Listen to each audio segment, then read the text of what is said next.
if you don't know, I'm Andrew Phay. I'm Whatcom Conservation District. This is going to be an open discussion on Microsoft 365 and Google Workspace and how everything is going with everyone. Just kind of give us a rundown about how it went with yours or any questions you have about those packages.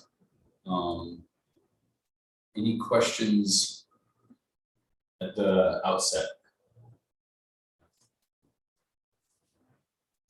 Okay, so introduce yourselves and tell me what you guys are using. I'll start. I'm Andrew Phay. We're using Microsoft 365. We went over to it. Started going over in late 2019, and can you imagine it? We finished it in 2020, so we could all work at home. We just before we got locked down, we had the email set up and everything, and then we got locked down, and I moved everything over to SharePoint after that. And it's been working great. And there's a couple of gotchas that we found out, but it worked. Overall, it works good. OneDrive is slow when you put that many files on there, whereas Google Workspace, at least for some home-ish, seems to work a little bit better than Google OneDrive. People come to me and say, "Hey, OneDrive isn't working or my files aren't syncing," and I tell them, "Okay, reboot OneDrive and wait a few minutes." That kind of thing. Whereas with Google Workspace, I don't hear a lot of that coming out of some home conservation district. They use Google Workspace. I'll say hi. I'm Christina Trahern from the Stevens County Conservation District, and we just moved to Office 365 a week ago. Oh wow. Yeah. Newbie. Oh, So nice. I'm here just to kind of get ideas in here about it. So have you gone all the way over to SharePoint and Teams or just email so far? So we have emails, we have all of our documents used to be stored on a drive supported by the county, and now they're all on Teams. So I think we talked about yesterday, they put the GIS stuff on. yeah, they SharePoint. put the GIS on in the subset folders that automatically backed up to OneDrive, and I had to call them and talk with them about moving it out to not being synced automatically in OneDrive because it was just bogging it down. Yep. Brad Greeley, Southern County Conservation District. We've been using Office 365 since 2017. They switched over to it right before I got hired there. But I think it's great. We use it for everything. That restarting OneDrive thing is the biggest issue that gets people. And it's like, my files aren't syncing, what's going on? Well, and interesting, if you reboot the whole computer, it doesn't seem to do anything. You have to actually close OneDrive, and sometimes it works, sometimes it doesn't. So there's some weird little things that, like, why isn't this working? And there's no real reason for it, and that gets a little annoying and confusing. But the crazy thing for me, it's not like OneDrive's a new thing, or no, it's been a decade, and it still has slow syncing issues when you have that many files. Like you have like 200,000 files in there, and it takes like 5 to 7 minutes to sync a file sometimes. Really, to go from one person to another. Okay, so we've had sometimes it'll happen right away, and other times it'll why isn't. Yeah. But for the most part, it's been really good. The collaboration of being able to work on the same Word document or spreadsheet at the same with 2 or 3 people has been helpful, especially if somebody's at the office or something. So you can't sit in the same room. Do you do that through the desktop? So yes, or through the browser? Through the desktop apps. Yeah. Okay. Okay. We didn't. It occasionally do it through the desktop apps. Yeah, it occasionally will have a sync issue if you've got 2 people in the same desktop app with the same document.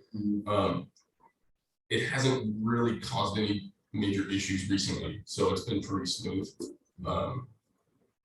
But yeah, it's not perfect, but it works well for us. Cool. We're introducing ourselves and telling our experiences with what you have in shop with Microsoft 365 or Google Workspace or whatever. Hi, I'm Elaine, with the county conservation district, and I'm actually new to the position, and probably more than Microsoft 365, I'm just trying to. Which is surprising how different Windows 11 is from 10. It's not different in the back end, but all the front Yeah. end stuff they changed. All right, Just for the intricacy stuff. I'm Kendall, I'm from Felicity. We just switched over from Google Workspace during COVID into 365. We have the full suite, so we're running Teams, SharePoint, all the desktop apps. The thing that we're running into the most is lack of knowledge regarding Teams and SharePoint, and a lot of my staff doesn't quite understand the importance of it because we also have a secondary offsite server through a VPN, so we can access it from anywhere anyway. So I came here to like see how everybody else is implementing their SharePoint and stuff and how their staff is using it, because my staff just is not interested in using it to its full potential. So you're using an on-site VPN for file management as well, and you're using SharePoint, or you're not? We are using SharePoint, and we're in the process of moving everything into cloud servers. Which is SharePoint. Right. Okay. We don't, however, have it implemented quite yet. We're still in the process of it, but because our staff has access to these other networks and this other server, they just refuse to learn about SharePoint. And I'm like, okay, well, one of these days it's gonna be gone. And so part of me just wants to unplug it one day and say, good luck. That's what I did. I turned everything. When I moved over to our on-site server to SharePoint, I turned our on-site server totally read-only. They couldn't save anything to it, but if they wanted to, they could find something and whatnot. And they started having to use SharePoint. They had no choice. It was all there. And it took a while. Essentially, I forced them to use that kind of stuff because that's the only way they're gonna learn how to do it. Well, how many, and you're at Whatcom, right? Yeah. How many employees do you guys have? 18. Okay, so you're about the same size as us. Yeah, because that's why I've just had so much pushback with. Well, we also moved over during COVID, and it was a godsend to them because they didn't have to use the VPN and manage files. So it was like they were very happy about it because they were all working from home, and now they can just use OneDrive. So we did it during COVID, the files at least during COVID, and they were very happy. If we would have done it before COVID, they probably would have wanted it slower and whatnot. I just forced it. Yeah, we're trying to do all this post-COVID. And everybody's like, I don't want to do it that way. I'm like, I don't really care. I'm an IT guy that just forces me. I mean, so am I. My background is IT, so like having all of these people and like just refusing to move with it has been quite the frustrating feat. so I'm really ignorant about, technology and OneDrive and everything, that use Teams. Yep. Is that part of Microsoft 365? Yes. Okay, So so we do use Teams, which I really like, because then everybody has access to documents. Yep. But one thing that I'm really confused about is that I'll get an email that will say, Deborah updated files in Teams, and it doesn't apply to me. you Yeah. can email that someone updated a file in Teams. Yes, yeah, I don't so think like I've ever usually gotten- every morning I'll have an email, not every morning, but I'll have an email that will say that, such and such in our office updated these people files. I'm like, well, that's really weird, why is it telling me that? Does everyone else in the office get those updates? I asked my boss if she got them, and she said no, and I said, is it something that's, that I need to be concerned about with these? There's probably a setting somewhere that you have to uncheck, Okay, because most of the time if you're talking about Microsoft 365, they're not putting 200,000 files on SharePoint or Teams.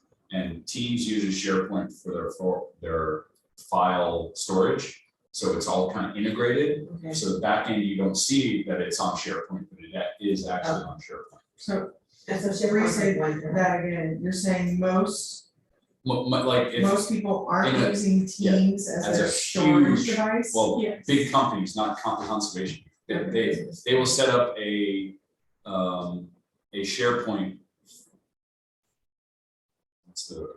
A SharePoint folder, and they will have it for the project and they store everything. And they'll set up another one, and then another one, and another one, and another one, and share those around instead of one big one for the entire company.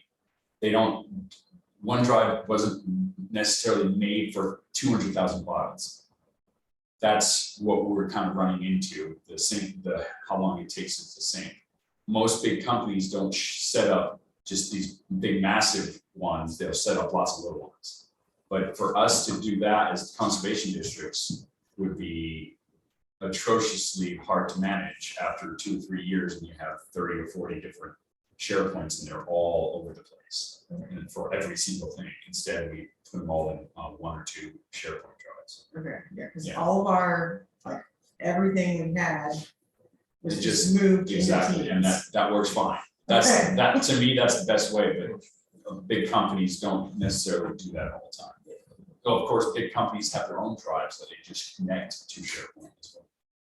So if you have people complain in Teams that one day you can't grab a file, document slide into a file, versus the next day you can. So sometimes I can take a document and I can slide it in, grab it and slide it into a folder, not a file, a folder. And then a week later, I do the same thing and it won't let me do it, and so then I have to cut it and then open that folder. I can't even paste it to that folder. I have to open the folder and then paste it. And I've read on, like done a Google search, and other people have complained about that also. And it just comes back, it Yeah. comes and goes, comes Yeah, and goes. yeah. No, I've never heard about that. I don't know. Yeah. And it would be interesting if you would get a hold of your admin for that SharePoint tenant and figure out what's going on at that particular time. You could try restarting OneDrive and restarting Teams to see if that will fix it, and that means getting down into down here, right clicking on it in Teams or OneDrive. I'm in the system control panel, shutting down, showing everyone how to shut down OneDrive. And you just quit OneDrive, that's how you shut it down. Just closing it doesn't shut it down. Oh. Like if I was in Teams right now, just I hit the X, it doesn't actually shut it down. It just puts it into the system control panel.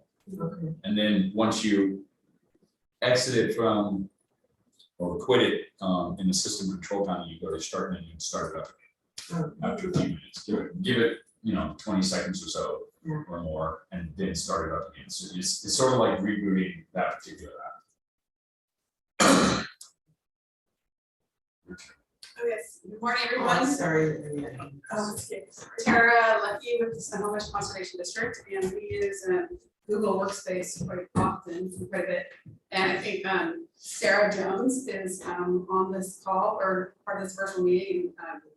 She is really a whiz at creating systems and all that. And then also Andrew works quite a bit with Sonoma Conservation District as well. So both of you could say more about the systems that we use, but I just really wanted to learn more about tips and tricks that people had figured out, and also why you would navigate over to Microsoft 365, why that's better for some organizations. Because I do like Google Teams or Google Workspace, and then one thing I have a problem with Microsoft Teams. Whenever I have a virtual meeting, it always changes the settings on my laptop, and I feel like that's happened to other people, which is like I feel like such a challenge.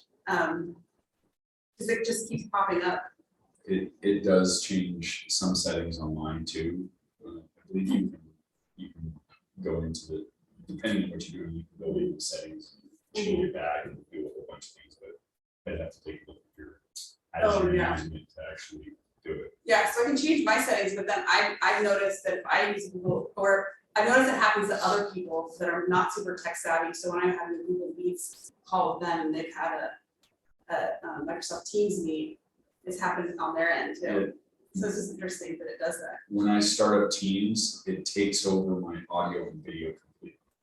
Like if I'm listening to something and I get a Teams call, I haven't even answered it, it will co-opt my audio completely and use it for Teams, and it's annoying as hell. But to that, why did you guys change over from Workspace to Microsoft 365? I was not there, so I've only been with Blues for 6 months, and so they started doing the Workspace to Microsoft transition during COVID.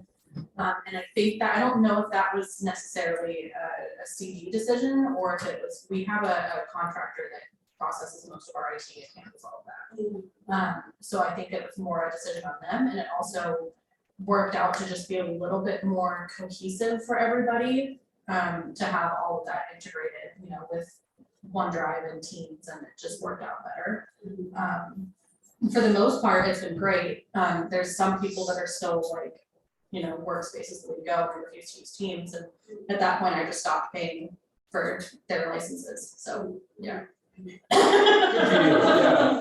I will say, because I've used Google Workspace and Google Drive through Snohomish. Google Drive is better than Google, OneDrive. It just syncs better, it just runs better, it's more fluid, you can make it the G drive or the X drive or whatever, whereas OneDrive, there's a whole rigmarole you have to go through to actually make it work through that. But the file management in that is great, but I prefer everything else. I prefer going through Microsoft 365. It integrates with Teams. Teams is great for teams in the office, and the file sharing between in Teams is great.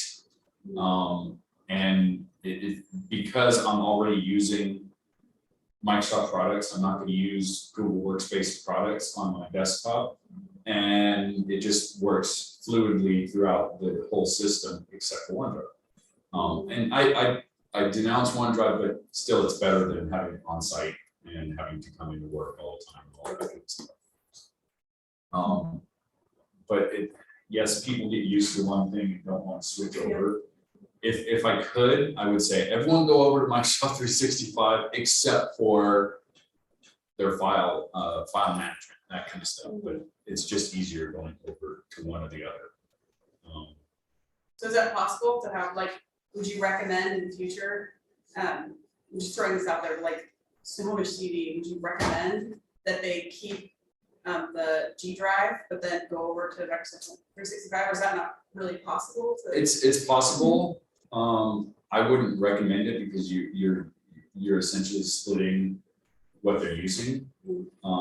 If you go over to 365 and you're all encompassed in 365, all the links and all this, the file management is in there because Teams uses SharePoint. Microsoft 365, all the Office apps, you can use SharePoint and OneDrive and that kind of stuff. If you start splitting it up, it's not going to work as cohesively. But then there's most districts are going 365. So we have a lot of people that are learning Teams, and then some districts are still using emails to send out notifications to people when they have Google Chat. Yes, I'm looking at you, Snohomish. Instead of we don't send out emails for staff notifications. We send it all through our Teams chat, and our Teams general chat has all like 6 different channels, and everyone can get notified if they want to be for that particular channel, instead of getting an email blast from everyone and then getting a reply email blast for people. It's all in one application, and I like that a lot better than email, that's for sure. But I don't know why you guys aren't using the chat features and the group chat features in Google Chat for that kind of stuff instead of throwing out staff emails and stuff like that. But I think some people do use chat. yeah, we use it every day, like Mhm. from 10 feet away, we'll send a file over Teams. Oh, And, yeah. or say, if someone's on a call, it's just like using a chat on your phone or whatever. And it's really powerful. I love using Teams, except for when people call me late at night. Does anyone online want to say what they have? Do you want to defend yourself, Sarah?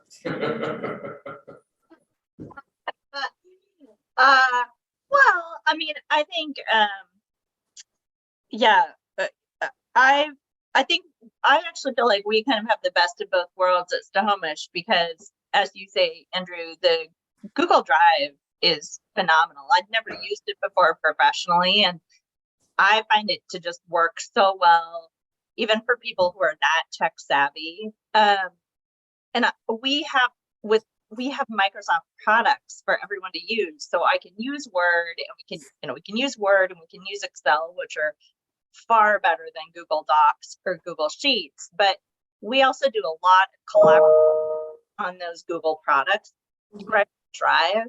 And I think that just works really well for productivity. So I think we have a pretty, I really like our weird mashup system that we have. When I first came to the district, I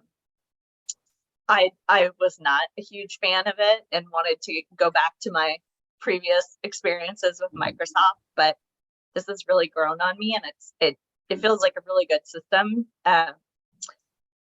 And yeah, I mean, I see new staff, new staff who come in seem to be really able to learn these tools and learn this system pretty quickly. And whether they come from a Microsoft environment or a Google environment, like I feel like people are able to pick it up and use it really well.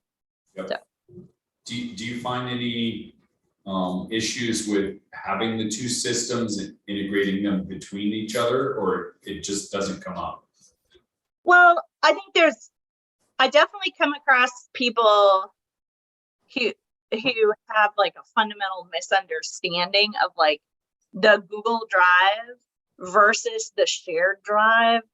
But that usually just takes like one session of screen sharing to be like, these are the same thing. You are looking at them in two separate places, but they are one thing.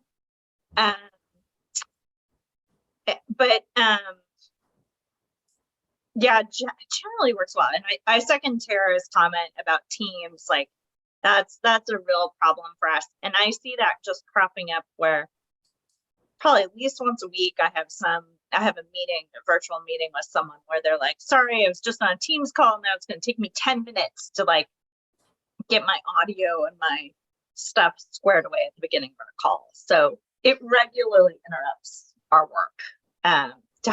When we have to participate in Teams calls that are typically initiated by other organizations, but otherwise I like it. And if I remember right, you guys don't even have Teams licenses. Yeah, Google Meet has worked really well, and then we have Zoom separately, and Zoom has been really great. So we just have not gotten Teams licenses for ourselves. I found that interesting when I found out, because you guys have a Microsoft 365 tenant because you have Word, Excel, and Office and all that, but you don't have Teams. I just found that interesting. Yeah, I think, pre-pandemic, we were, doing fine with just Google Meet. And I think people just were not doing a lot of video meeting. Yeah. And then when we got into the pandemic, I think we felt like it would be nice to have a nicer tool than just Google Meet for more external meetings or to be able to access some of the features of Zoom. And so we went to Zoom instead of, I'm not sure we explored Teams at all, honestly. For future reference, when you renew your licenses for Microsoft, look to see if you can actually add Teams in on that, because it might be if you don't ask for it, it might be a free thing that, oh yeah, you should have Teams anyways, kind of thing. Yeah. I'm yeah. off camera, so you can't see my face, but I'm Yeah. not making a nice face about that idea. Yeah. Oh, dealing with licenses sucks. It took us 4 months to get get our license renewed. 4 months. Yeah. No, or just I don't know that I certainly don't have any particular interest in exploring Teams. The calls that I've been on, like the auditor's office, I've done a lot of calls with the auditor's office, and they use Teams, and it just strikes me as being very glitchy. And I've been on a lot of calls with other agencies using Teams where they are like, yeah, sorry, we have to use Teams. We know it's terrible. So I would say Teams for large groups of people sucks for virtual meetings. But for individuals, like 1 or 2, 3 people, and the chat features, that's where it shines. But yeah, for large group meetings, hell no, we don't use Teams. Yeah, we use Zoom for that as well. yeah. I would agree with that. We use Teams internally. We used it a lot when we were working from home. Well, we still use it a lot, but like for meetings. But for external stuff, we always have problems. Like NRCS uses it, and it's kind of messed up. So we use GoToMeeting for anything that's external to our organization. Yep. Anything over two or 3 people, It's don't use really Teams. Yeah. I don't know why the lights just went out here, and Is that a motion sensor? I'm sorry. oh, it might be. But we're still moving. Yeah. Anyone else want to complain about Teams? So this is Kim. Why not just use Zoom for meetings? Because you to actually do a one-off, with Teams, let's say I could call you, Kim, and this is what we use Teams for. I want to call someone, they're working from home. I just call them through Teams instead of picking up a phone, and I can actually have a screen sharing conversation. As soon as we get over 2 or 3 people, we use Zoom. But our license for Zoom, you can't have 3 or 4 meetings going on at the same time. You have one, and then if you jump up to the next level, you can have multiple Zoom sessions going on, but we don't use it that way. Okay. So it's like small meetings of 2 or 3 people. We use Teams. It's easy to call, easy to chat. Yeah, I think we use it more for chatting than we do for virtual meetings of any sort. Because we can set up chats between different people. We can set up a chat group for this particular project, and all 3 or 4 or 5 people get that chat, and not emails going back and forth. So we're all complaining about large group virtual meetings in Teams. We all hate those in Teams, but the chat feature, the sharing of documents, the blasting out notifications to lots of people at the same time, it's great at that. I wouldn't get rid of Teams just for that. I'd be fine getting rid of Teams for the large virtual meetings, but we use Zoom for that. Does that make sense, Kim? Yeah. Okay. And Kim's new to Clallam Conservation District. And I run their Microsoft 365 for them. And I help Joe with his 365, and he works with Skagit. Joe, do you want to talk about anything? Not really. I guess we've had it just over 2 years now, and it works fine for us. Good. Renee? No comments. What do you guys use? During COVID, we used Zoom. We just got Microsoft Teams in March with converting all of our Office Outlook to different email platforms. So that was nice. We don't use Google we use Google Docs for reserving like the office when we had limited things for the number of people that could be in the office at any point in time, or for vehicle checkout. We still use it for vehicle checkout. We have 1 or 2 documents that we use for sort of a mass with no landowners for coordinating different projects with different partners. Like for our repairing, we've got 4 or 5 different partners in the community. And so we share that sometimes to know who's doing what where. That's really beneficial. We haven't been able to get a geospatial component yet. That's next on our to-do list, but we use a lot of our internal server drives for joint documents. Does that help answer? Yep, yep. Okay. Do you want to say who you are and what you guys use in the district? Introduce yourself first. I'm Lauren Miss, I'm the coordinator at King City. And we kind of use a little mix of a lot of things, really. Yeah. So Lauren is our office coordinator, so when she was fairly new when the pandemic started, so she kind of got, I helped orient her a little bit. I'm Liz Clark, I'm the digital media and design coordinator with King Conservation District. When the pandemic hit, we immediately got Zoom, and we were in the process of already getting Teams before that, because our then executive director wanted it to keep track of people. And it's all kind of a blur because we use both pretty seamlessly. We still have, we're in the process of changing IT support companies, so things will probably change a little bit. Our weekly staff meetings are done via Zoom. A lot of our teams, individual teams, are using Teams for meetings now because not everybody in our office has admin privileges for the Zoom account to have meetings longer than 40 minutes. So there's not that time limitation in Teams. And then we use Outlook for managing our equipment check-in and check-out, scheduling calendars. We do use it for our Outlook for our vehicles, but not in the way that it should be used. We use Outlook for conference room bookings.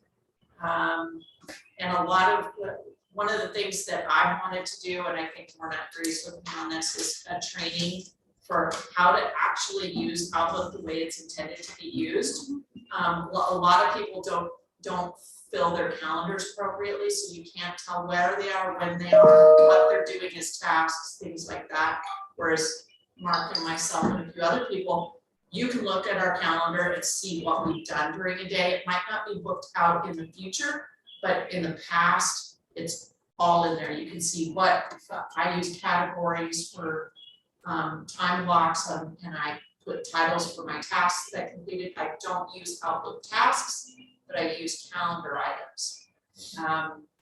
Because we still are on a spreadsheet now for time cards. So I need to be able to bill across programs, and it's kind of crazy. Our website is, we do use Google a little bit, but we're trying not to because we should be using Outlook just for records retention and things like that. Putting things into Google, people didn't always do it the way they should have with their district email addresses, their account thing. So we've been locked out of things in the past. So we're trying to get some processes in place for that. Same goes with other resources like Canva, Adobe accounts, things like that. So when the new IT company comes in, they're going to do an audit for us, and we're going to, a few of us are going to tell them what we need and how it should work, and then they're hopefully going to help us clean it up. Our previous IT company, when they set up new users, they don't propagate the name, the address, their phone numbers, the job titles. There's so many features in Outlook that should be propagated, so you don't have to have a printed phone list. We still print a phone list, but it's a spreadsheet that Lorna propagates by hand. So things like that. That's just a quick overview, but if anybody has specific questions about how we do what, Lorna and I both can answer them in some form. I have a question, is the Outlook plan? We are still on a slightly exchange-based server. We're On office, site. I believe so, yes, and we all have Office 365, but I think it's still tied to an exchange server somehow. Instead of just being an Office 365 system. And then we've got some external users that have been added as Teams guests. And so the permissions are funky and there's nobody on site in our building that can change things. I have certain level of privileges I was given. Yeah. But the IT company, for some reason, thinks that that's not very They secure. keep taking Yeah. it away. Well, yeah, in a tenant, Microsoft 365 tenant, someone that gets added to a Teams meeting gets an account, an external account, but it's only for that. But it also is showing up in our global address book, Yeah, and that shouldn't that shouldn't happen. So what ended up happening is we did get the IT company that's leaving us did set up admin type addresses for Mark and myself to log in separately from our regular logins so that we can do some of that, and Lorna has privileges for that. But we have never been properly trained, and I know just enough to be dangerous. Yeah. But I can fix like exchange global address lists for aliases and things like that. At your guys' amount of people that work in your district, it might be something to look at is hiring a full-time IT person. Oh, I've been We have lobbying tried. that for, Using a company is not a good idea. well, at least having an on, whether it's a contractor that's on site 3-4 days a week is better than, but we're going to need somebody to do a database admin at some point, and so I think there's plans for something like that, but I'm not sure. Hiring a IT person on site that can learn conservation districts, how conservation districts And work, do what you do. and essentially do what I do. Yeah. And if you get lucky, they can do GIS too.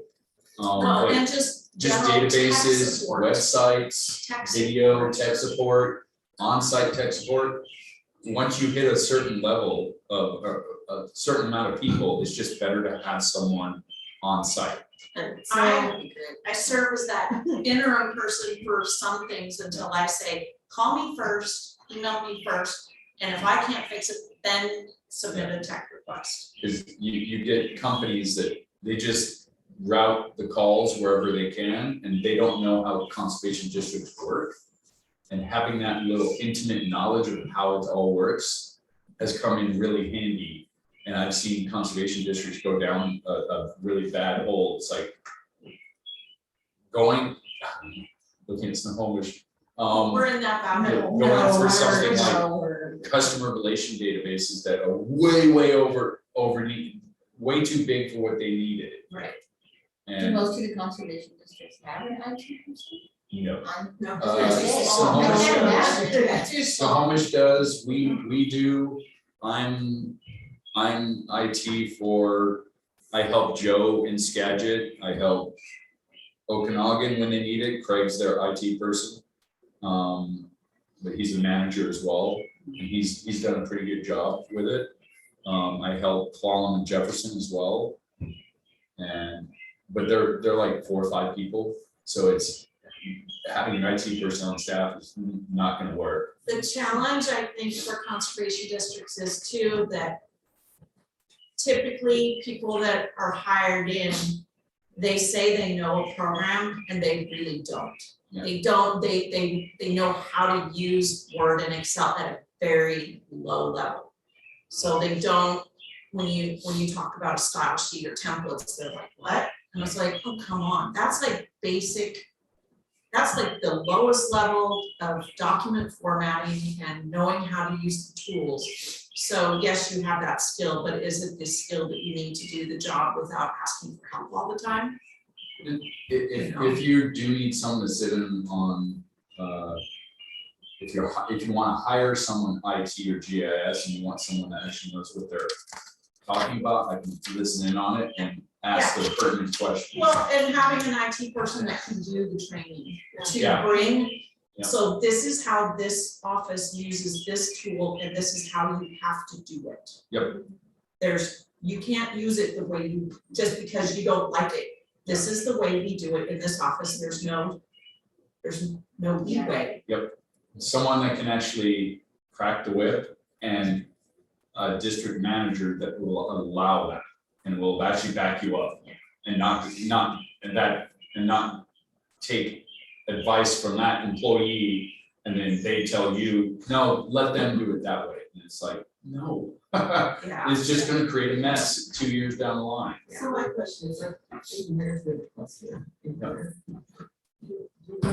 IT engineers, because we're an office of 5 people. Yeah. So we don't have, I mean, It's been talked about. I'm essentially a area engineer or area IT person for a bunch of people. It's been talked about, but for something with engineers, it's like, it's been handed down from on high. You need engineers to sign off on something. IT is not like that. we need an IT necessarily. person that Yeah. can help us with. And it's been talked about, you need to get with your district managers and try to set that up. And the money needs to come from somewhere. That's the biggest. SCC needs to be. Yeah, exactly. They have an IT person now, so that might help it, but the engineers get money is just for the engineers. Right. And they get tons of money. Yeah. For stuff, whereas IT has not been a big thing. Yeah. Or culture research, Because archaeologists that we work with, we have tons of money for them. And SCC always seems to come up with money when we need it for that, but. I've asked, it essentially needs to be the district managers that someone actually tries to push it through and it needs to be the smaller districts to say, we need area IT people and we need funding for the area IT people. I mean, if we had area money that comes to us like the engineers, we could pay for the RTS online account without having to go to districts to pay for it. We could pay for all that kind of stuff. We can have someone that actually can, like me, go to different districts all over the state and help out. Right. And it would work, but And have we training. need money. The thing is, IT people at that kind of stuff make a ton of money. They make 100,000, 120,000 a year. And districts may not be able to afford that. But you also get a lot of, for something like districts, you might get a lot of retired IT guys that, hey, yeah, I'll do it 20 hours a week or 30 hours a week. And they'll be perfectly happy working with small little companies. What we did was I have an IT background and I have an admin background. So when I first applied, it wasn't an intention of having an IT person on staff, it was finance and admin. And then my IT background has grown into more of the technical side and doing the actual IT work. We still have Once they found out you knew things. Exactly, that was the mistake. They found out I knew things and now here I am, but that was something that we kind of wiggled our way through too, was finding an admin with IT background, so we weren't we weren't looking for IT specifically. So we still have a third-party contractor that handles our other stuff, because as an admin, I don't have time to be IT full-time, but I do have the on-site background to help when needed. So that's one thing that's been really beneficial for us. So I know when we're trying to find financial admin person, there was somebody that applied that is qualified. It's a really small town and we're kind of in the middle of nowhere from a lot of people's perspective. And so getting people that are qualified, it's really difficult. So if you had an IT person who would service like the whole east area of Washington, for all of those smaller districts, which is, that was qualified in new IT and new ArcGIS, versus hopefully being able to hire somebody. Talk to your managers. And that's, I've asked for it for 15 years, I think. And I come up to them, it's like, can you get money for IT? And, oh, we'll think about it. And it's like, engineers get tons of money. But And Yeah. engineers aren't a daily function. Yeah, IT Yes, is it IT is a daily operational function, especially now. So they should be making it a priority. So like right now, we just started with Citrix with NRCS and then we're trying to. sorry. Yeah, and so we're dealing with people from NRCS and they're saying it's our problem. And it's like, well, no, it's not, you know, and then they said, well, like, it's your card reader. So they sent us an external card reader and that doesn't even work. And then they put people back on us, it's, what's your problem? Because you and one of the districtors is the only ones that are having trouble. Are you on the NRCS network or are you separate from the NRCS network? We're separate, so we have to go through Citrix in order to be able to To beat access like Eggburn. Are you in the same building as NRCS? Yes, and so finally what they've done, so CRP, we do a lot of CRP and that's NRCS. And so we need to have NRCS system, we can't get on Citrix to get to their system to upload CRP contracts. So they finally said, okay, well, we'll bring a computer out for you. That's the best way to do it. And they Yeah. say that they're gonna take it back when it's done, it's like, why not just leave it here so we can use it? It'll be out of Yeah, date see, by the they time they want take me it to back. switch to Citrix. Yeah. They did on my laptop. Yeah. What was that? They want me to switch to Citrix too, I haven't done it yet, but they took away my laptop, I had to go over it there. Oh, the NRCS. Yeah. See, at least you still have access. They took away my access a lot last year, I think, For Citrix? to Agler and their networks and stuff. It's like, you know, I kept it up for like 5-6 years and barely used it, but I kept my username and password and then you just took it away. There's only a couple people that need to get into it in our office, so we just have them walk over to NRCS if they need to. Yeah. But I mean, if you had, you know, like an area IT person, they cannot Yep. up with that, and then me trying to get up to speed with ArcGIS and reading a book. It's intuitive. MyEsri, go to myesri.com. Uh-huh. If you have an ArcGIS online account for us, I do. go there. And they have plenty of they have a catalog of learning stuff and you can go through it and most of the free ones should work fine. And we have a maintenance plan because there's a checkbox that says, do you have a maintenance plan? You can check that and it brings up more free stuff. Okay. There's tons of training there for ArcGIS Pro and I think there's still stuff for ArcGIS. Yeah, tons of stuff that you can get into there and then use YouTube. Oh, you too, okay. Yeah, it's amazing what's out there on YouTube. We have a few more minutes, a couple more minutes, yeah. I have a kind of question.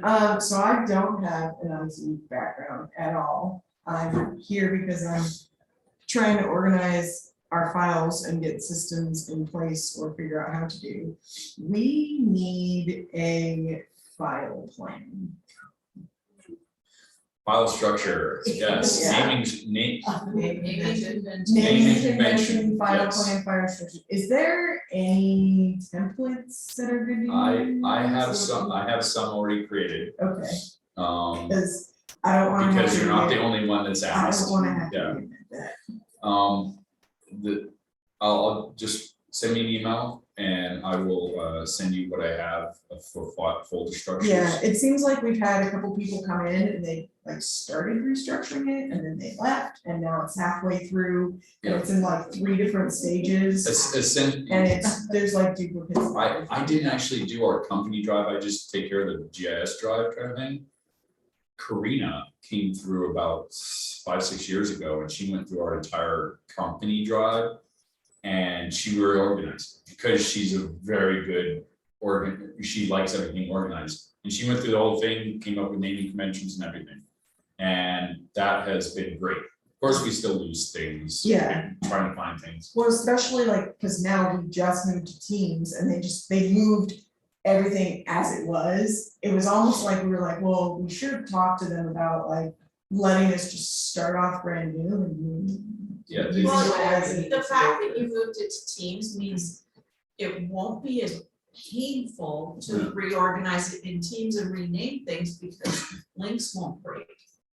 So, right, am I mistaken? No, it'll still break in some ways depending on where you move. Because if you put it directly into Teams, That's not where you want to store all your Well, I company think files. I think really it's in OneDrive and they connected it to, Okay, so it's in they SharePoint. routed it, so I Okay. think it's that way, but it's, they're having us access through either Teams or through a file connection in the File Explorer, but OneDrive. Yeah, so OneDrive, yeah, But this it's- gets complicated when I try to explain OneDrive versus SharePoint versus Teams.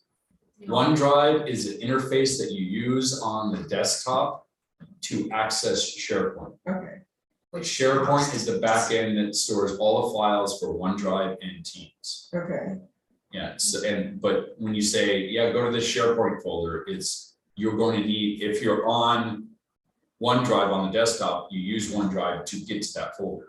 It's like OneDrive's just the interface until you get to the browser part of it.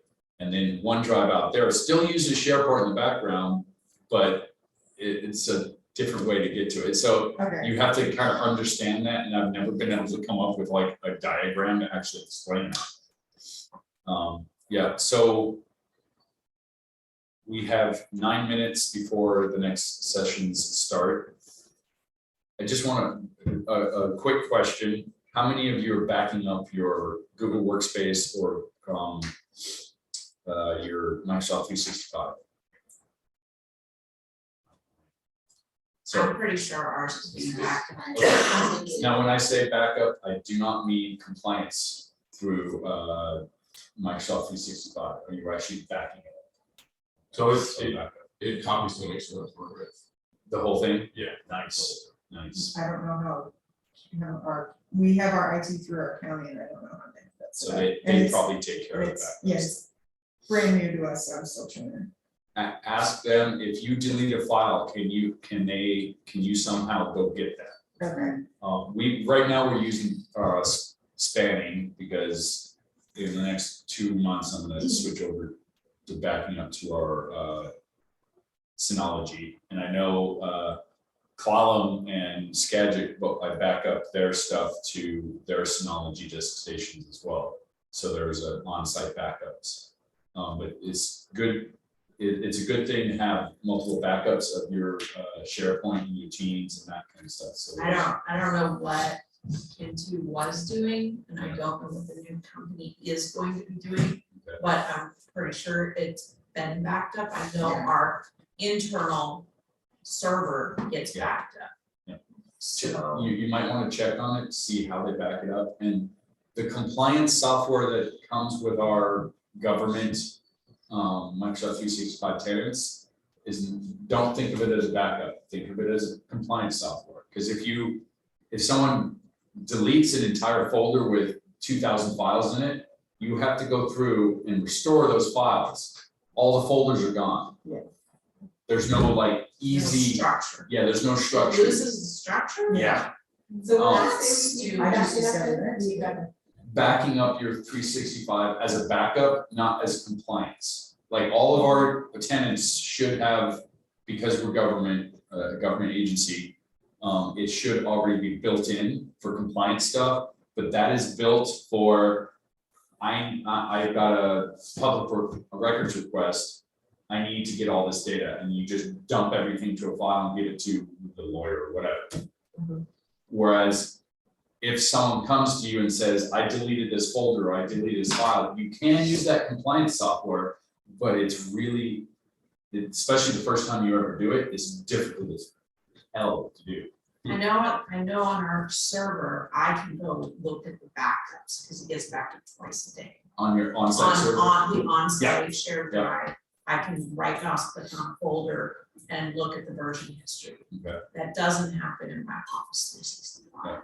And so That I can tell. there are services to do it. We use spanning, but we're gonna be switching over to Synology because it's an on-site and it's also our on-site server. So it does it all for us every day. And that is. I might have gonna be Natalie great. to give you a call. Okay. What is, how much is I cannot remember off the top of my head. You guys are backing it up and it's on one of your systems, but I can't recall off the top of my head. Okay, I'll let you guys go to the next session. Thanks, guys, for joining us.